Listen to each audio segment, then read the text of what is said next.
আসসালামু আলাইকুম। এই যে দেখেন আমার এটা হচ্ছে একটা ডালিম গাছ। তো এর বয়স খুব বেশি না, ১ বছরের একটু কম। তো গ্রোথটা ওইভাবে আসে নাই কিছু সমস্যার কারণে।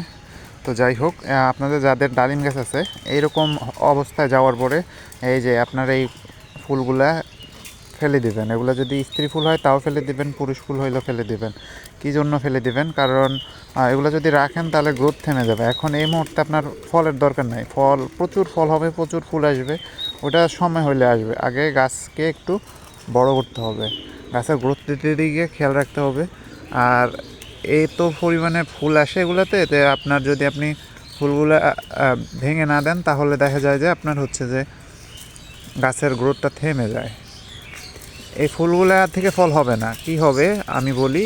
এগুলা এরকম হবে, এই যে আমি কয়েকটা নিয়ে দেখাচ্ছি।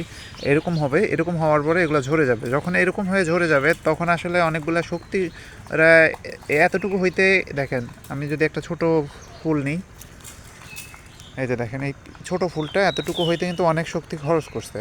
তো যে শক্তিটা খরচ করছে ওই শক্তিটা হচ্ছে যে এইটা যদি এই অবস্থায় ভেঙে দেওয়া হইতো তাহলে এই শক্তিটা গাছের মধ্যে দিত, গ্রোথের মধ্যে দিত। তো আপনারা সব সময় খেয়াল রাখবেন এই জিনিসটা। আর ছোট যে গাছগুলো, এই গাছগুলার এই কলিগুলা ভেঙে দিবেন। সামান্য একটু কষ্ট হবে প্রথম, মনে হবে যে থাকুক না, দেখতে সুন্দর লাগতেছে। না, এটা করা যাবে না। এটা যদি করেন তাহলে আসলে আপনার গাছ আর ওই আশানুরূপ ফলন পাবেন না, বা আপনি যে রেজাল্ট মানুষের দেখেন ওই রেজাল্টটা আসবে না। সব কিছুর একটা সময় আছে, সময়ের পরে সব নিজে নিজেই হতে থাকবে।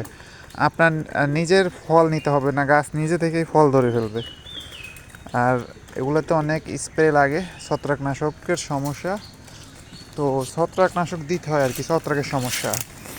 তো এখন যেহেতু গরমকাল, অলমোস্ট শীত শেষ হয়ে গেছে, এখন এই সময়টা কোনো কিছু না দিলেও চলে, কিন্তু মূল সমস্যা হয় বর্ষাতে। আর হচ্ছে যে শীতের সময় একটু সমস্যা হয় যদি বিকালবেলা স্প্রে করা হয়। তবে বেশিরভাগ সমস্যাটাই হচ্ছে যে বর্ষাকালে এই ডালিমের খুব আনার বলেন, ডালিম বলেন, যেইটাই বলেন, খুব সমস্যা। এটাতে হচ্ছে যে দেখেন কি সুন্দর একটা গাছ, আপনি সকালবেলা এরকম সুন্দর গাছ দেখে গেলেন, কিন্তু বিকালবেলা এসে দেখলেন যে পুরো গাছটা নেতিয়ে এই নষ্ট হয়ে গেছে। তো এরকম হচ্ছে যে হয়ে যায় আনার গাছ। এই জন্য আনার গাছ আসলে অনেকে করেও না। আর সবচেয়ে বড় কথা হচ্ছে যে এত পরিমাণ স্প্রে করা লাগে যে এইটা আসলে কতটুকু হেলদি থাকে ওইটাও একটা বিষয়। এজন্য অনেকে করে না। তা আমিও এই জন্য খুব বেশি করি নাই, আমার কাছে দুইটাই আছে।